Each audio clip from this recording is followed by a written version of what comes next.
suggest is I was quite impressed. In the last edition. It was the first one I had attended of the Young Enterprise Junior Achievers Board.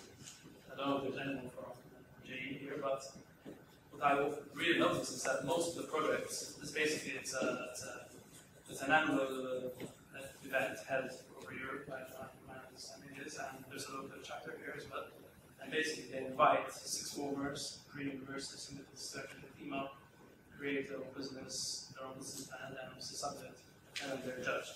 Something which is not a lot of work. But what impressed me much is about the fact that most of the projects, and it's been a trend, it seems, over the past years, have become very much technology related or mobile related. And there was one project which we supported in particular was called Malti 9. It was basically a T9 dictionary in Maltese, which was quite innovative, didn't exist totally, and we supported that. But there were a host of other ideas which came through these young kids, which you mentioned, let's go wide. I agree with her. No offense to you guys, but younger ones I think got wider for sure.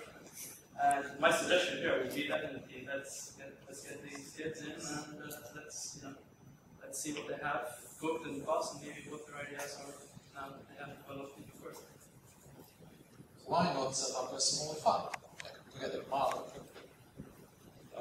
Vodafone, Malika, and give us 100,000 see what it's not for us. I'll do it for free if you need some job.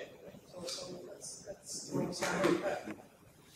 Just a small comment on that one. Just where you are. Just a small comment on that one. Are there some further from go? From research was done and what happens in other we're here. Hello. From research was done looking at other countries. Usually if you look at factors that contribute to success going forward, good ideas looking for money tend to be much more successful than money looking for good ideas. So sometimes you must be careful that if you have a good idea and convince someone to perhaps fund it, the chances of that succeeding would be much greater than setting like 100 million fund and then let's look for good ideas to do something with this money basically. So must take it into consideration. Yeah, that's a very good idea. Yeah, I don't know. When the MCST periodically asks for projects, the projects are 10 to 20 times oversubscribed. So they make available 1.5 million euros, there's 30 million euros worth of good projects. So there are many good ideas locally, but even government does not give us enough seed capital to fund our ideas. So there is a huge problem locally. It is in seed funding. Paradoxically, it is easier to get 20 million euros than it is to get the first 50K. Do you guys agree with this? Well, I think there were two parts of the story, and part of it I totally disagree with, and the other part I totally disagree with. Let's take them both. The prize thing, one of my coachees won the Startup Malta Prize twice, and then used the money to start totally different businesses to the ones he won the prize with. And I mentored him on how to win the prize, but winning a prize is not the same as starting an efficient business. So, there's a lot of distortions in these sort of things, and I think that's true of all contests. I'm an underwater photographer, and very often you look at who wins and what wins in photography, and they're not very good photographs, because they didn't choose mine. Okay, salary. But I'm making a serious point that prizes tend to distort what you go for, and I think the Startup Malta thing is a classic example. Very difficult to set a competition that is actually going to lead to commercial success. And I think mentoring, which is what I'm seeing Momo doing very well, is a very, very much better way of getting that sort of thing. And the second side of the story is getting money.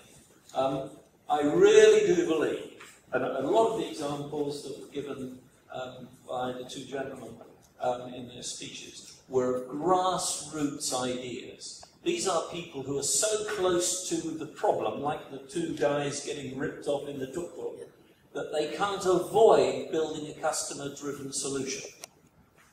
The problem with when you start involving whether it's the Go's or the Nokias or the Vodafones or whatever, is people tend to look at what is fashionable this year. And what's fashionable this year is things like LTE, which I spend most of my time trying to say, well, where's the money in this? Show me where the customer need is. Looking up at what the big guys are doing is usually leading you in the wrong position or wrong direction if you are an entrepreneur. Much better to look down to a customer you're very close to see a problem they have because they're very like you, like the two guys with the tuk-tuk, and then say to yourself, who is my first customer, where can I get my first euro from revenue, and we'll worry about getting the platform right at the next stage. Exactly like this young lady is doing in building up her business step by step by step by step. It sounds like it's going to be difficult, it'll be much easier to give the money, but I can tell you from the IWAR group, we had far too much money and we did a lot of stupid things with it. We didn't do very much that was sensible with it. The other end, if you're given just the money that's in your bank account, like the guy with the camera on his £500 on his credit card, you care very much who's my customer and where am I going to get repaid from next week. And I think that's a much better way to start an entrepreneurship. So, am I right in sensing that we now almost have two different camps? Yes. We got one camp which is saying mentoring can take you to networks, can take you to the money. And there's the other camp which is saying, I got plenty of ideas, and without the money I just can't get in. And then somewhere in between there's this layer called execution, which is called, and I don't know who's addressing this, by the way, and as a consultant myself, that's what I used to make my money out of, is that I've met a lot of brilliant people with brilliant ideas as well. And I've been involved in startups which make money for other people. And getting from point A to point Z is the difficult one. Malcolm is saying let's go for organic growth. Organic growth will happen whether we want it or not. The lady is an case in point. So organic growth will happen. Okay, you can mentor organic growth, but even if there's nobody to mentor, it will happen. Okay. So in my case, I have 6, 8 good projects a year, good students, and they ultimately end up working for a company where their ideas cannot grow because they need money. So if you fund them, if you give them seed funding, those 8 ideas, at least one of them can grow. Okay? And this is what organic growth always. Because if you spend so much time at university, the next thing that you want to do is to earn some money. Okay? You might have a girlfriend, marry, and it's not always. Okay, I got growth will happen. I got